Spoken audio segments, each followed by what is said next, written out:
This man, Eugene Palmer, is the newest addition to the FBI's 10 most wanted fugitives list for allegedly murdering his daughter-in-law. Palmer allegedly...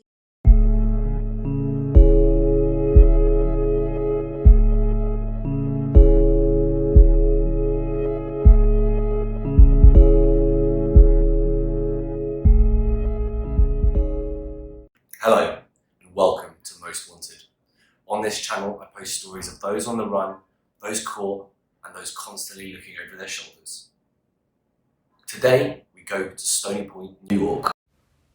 Part of the New York City metropolitan area, Stony Point is about an hour's drive to the city centre, or a 12-hour walk if you're feeling particularly fit. It's also the site of a very famous battle between the British and the Americans during the American War of Independence. The Americans won. Congratulations, guys.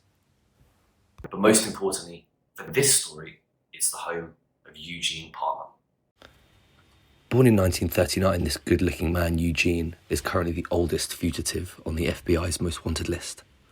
A former park ranger, described as an old-school fella, the patriarch of the Palmer clan had a very archaic way of looking at the world. A hunting, shooting, fishing kind of guy. A woman's role was a woman's role, and a man's role was a man's role. Everything he said was right, and everything he said went. He had a deformed thumb and some very interesting facial hair. Think you missed a bit, mate. Anyway, where were we? Yes, so Eugene had a son, John Palmer, 39, who was married to Tammy Palmer, also 39. They were childhood sweethearts at North Rockland High School, and they lived with their two children, Rosemary, 16, and John Jr., also known as John, 12. The family lived in a property, a trailer, on land owned by Eugene, and Eugene lived directly next door. Nah, that couldn't have been fun. It was said it was John who initially started having extramarital affairs, and the police were regularly called to the property to try and diffuse domestic arguments between the pair. These arguments would often turn physical, with Tammy receiving the brunt of the violence as John beat her up on a regular basis, with their children often making the calls to the authorities. The final straw was when police showed up with her beaten black and blue, culminating in her taking a restraining order out on John and asking finally for a divorce. This restraining order ultimately said that John could not go on the property in any circumstance, which drove old man Palmer apoplectic with rage. Police commenting on the case said that this restraining order was the beginning of the end. Tammy also reportedly tried to file suit to take part of the land that was owned by Eugene as part of her divorce package. This was to ensure her children's security and future, a request which is likely to have infuriated Eugene Palmer even more. The Friday before the murder, Eugene and Tammy had an altercation on the property where witnesses saw Eugene physically assault Tammy, overhearing him say, "You're going to be out of here next week, one way or another." He also flashed his gun, according to Tammy's parents, John and Violet Panarello, and Tammy had to chase him away with a log. And then what happened? The friction between Eugene and Tammy would climax to an incident that would shock the entire Stony Point community. On the morning of Monday, September the 24th, 2012, Tammy took her kids to the school bus stop, which she did every day. But this day was different. Eugene was hiding in the bushes, stalking her with a shotgun. Tammy dropped John Jr. and Rosemary off, and she waved as the bus sped into the distance. As she began walking home, Eugene shot at her from the bushes, hitting her in the arm. Confused and bleeding, Tammy screamed as she ran towards her house. As she did, Eugene fired another shot, completely missing Tammy. As she fumbled to unlock her front door, she ran round the back of the property to her backyard to escape Eugene, and that's where he appeared with a third shot that proved to be fatal, shooting her directly in the chest as she was lying helplessly on the ground. 911, where's your emergency? Gate Hill Co-op Road. Okay. I heard a shot, a lot of screaming, another shot, no more screaming, and another shot. Okay, 3 shots, and you heard screaming? Yeah, I think Palmers. From the Palmers? Exactly, it's right next door. Okay, hold on one second. Yes.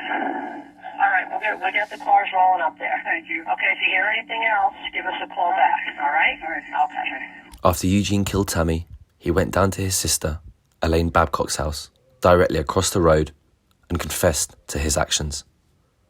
He gave her an envelope with money in it, said, "Use this to pay my taxes, and give me an hour till you call the police." It was this hour, police say, that made the difference between apprehension and escape. He drove up Willow Grove Road towards Harriman Park, a park that boasts 47,000 acres of woods, trails, and reservoirs. Family members, allegedly shocked by Eugene's actions, started looking for Eugene in the park, which backed directly onto Palmer land. They tried to locate him, directing the FBI and the FBI bloodhounds. Leader of the pack was Clarence Palmer, Eugene's son. Clarence helped lead the FBI on a trail through the forest after his father, but they found his green 1995 Dodge Ram abandoned and no sign of Eugene. The trail for the bloodhounds went cold in the middle of the road. It is here law enforcement believe Eugene jumped into another vehicle, being driven by himself or by someone else, then making his escape. And just like that, he was gone. Family members, of course, insist that Gene perished in the woods, particularly as he suffered from several heart conditions and diabetes, which would have required a litany of medication. But the FBI were not convinced with this narrative, as discussions with their physicians revealed that whilst he suffered from several ailments, they were not life-threatening. As police still hunt the escaped fugitive, Tammy's remaining family members are left to mourn and to lay her to rest. Family members hugged one another as tears rolled down their faces as the coffin of Tammy Palmer was slowly brought into St. Gregory Barbarigo Church here in Garnerville, Rockland County. The mother of two was shot to death. Her father-in-law suspected of the crime. Father Joseph Lamort told me he is trying to comfort the family, especially Palmer's two children, ages 13 and 16. In our world, there is the presence always of good and evil. Good will always triumph, and that we believe that God can do anything, and God can lift this burden and bring healing in time. The children are staying with Palmer's parents. Palmer was estranged from her husband and also had a restraining order against him.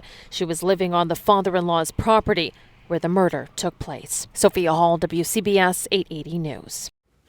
A year went by, and on Saturday, November the 30th, 2013, Clarence and his friend, Kevin Rose. Now that name Rose is going to come up again, so keep an eye on it. They reported finding skeletal remains in Harriman Park, which they believed could be Eugene's. These were taken to the Lachlan County Medical Examiner's Office, and these bones were quickly established to be animal bones. What with them being outdoorsmen, you'd think they'd be able to tell the difference. It's all a bit dodgy if you ask me. In 2014, Tammy's children, Eugene's grandkids, were granted $2.5 million from a New York judge, which was estimated to be the full value of his estate.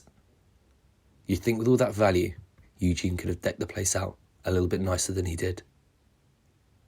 Disgusting. In 2019, Eugene was finally added to the FBI's most wanted list, with Justin Gray being assigned the task of bringing Eugene to justice. Mary, this is a case we've covered extensively, and many people will remember it well. Eugene Palmer allegedly killed his daughter-in-law, Tammy Palmer, in September 2012, angry that she had filed for divorce from his son and for custody of his grandchildren.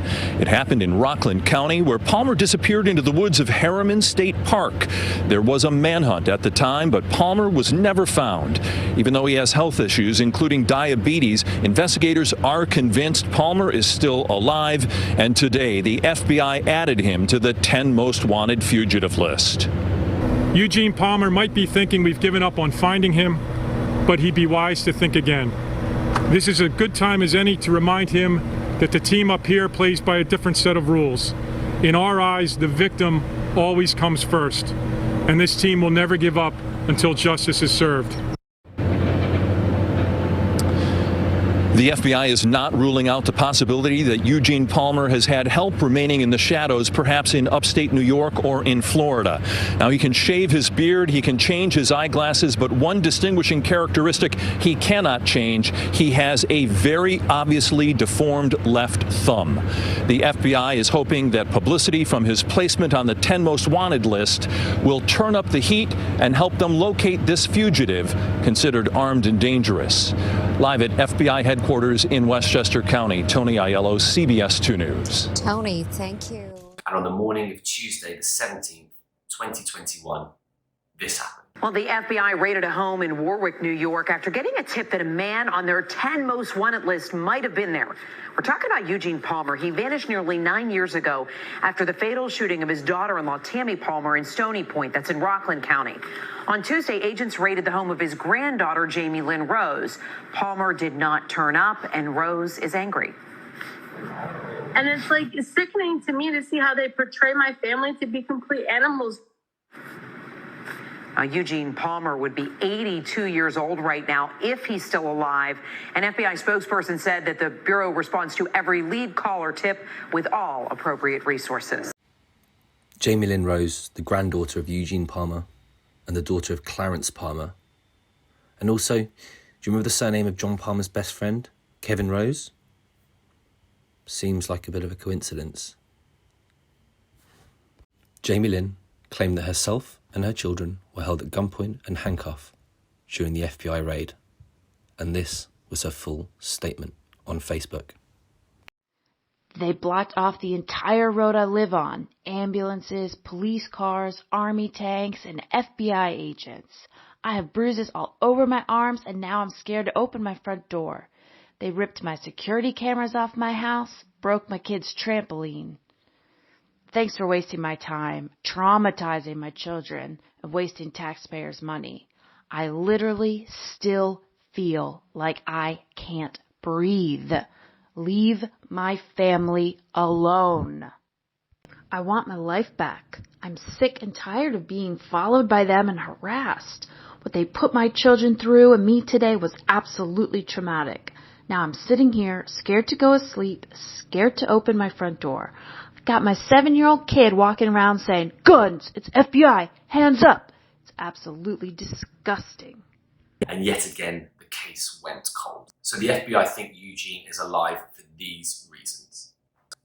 1, the family say that he killed himself, but the FBI know that Eugene referred to people who killed themselves as cowards. 2, in 8 years, there is zero evidence of Eugene dying in the woods. 3, Eugene is the patriarch, and the FBI know that his family would do anything to help him. 4, and the most important one, the FBI has concrete evidence that Eugene has been existing outside of the woods. This is evidence that they are withholding from the public, but it does exist. Federal investigators have 3 key areas of investigation. 1, they think he'll be somewhere rural, somewhere where there's not a lot of people. Probably not Harriman Park. I'm sure he can be a little bit more imaginative than that. 2, he was very into amateur racing, so they think he would be near a racetrack. Here's a picture of a racetrack if there's any confusion. 3, they think he'd be still somewhere in New York State. The family made moves to Sullivan, Ulster County, about an hour away from Stony Point, so that's also another area of interest for the police. Why they haven't found him, I don't know. So if you fancy catching Eugene, the FBI will pay you the princely sum of $100,000. And if you have a tip, the number to call is 1-800-CALL-FBI.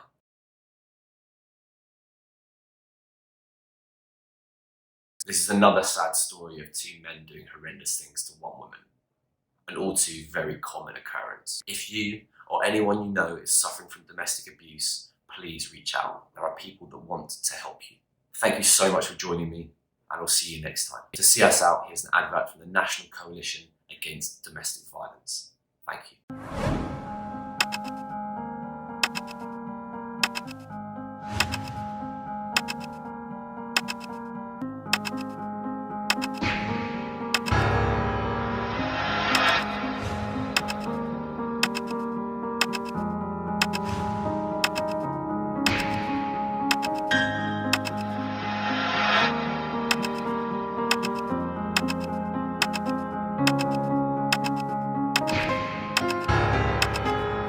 Every 9 seconds, a woman is assaulted or beaten in the U.S. It's a crime that can affect anyone, regardless of race, age, nationality, social, or economic status. The clock doesn't stop. The violence has to. Every second is an opportunity for a second chance. The National Coalition Against Domestic Violence has helped thousands of victims and survivors get their feet back on the ground. Thousands more still need help. Get involved. Take a stand to end the violence at ncadv.org/take a stand.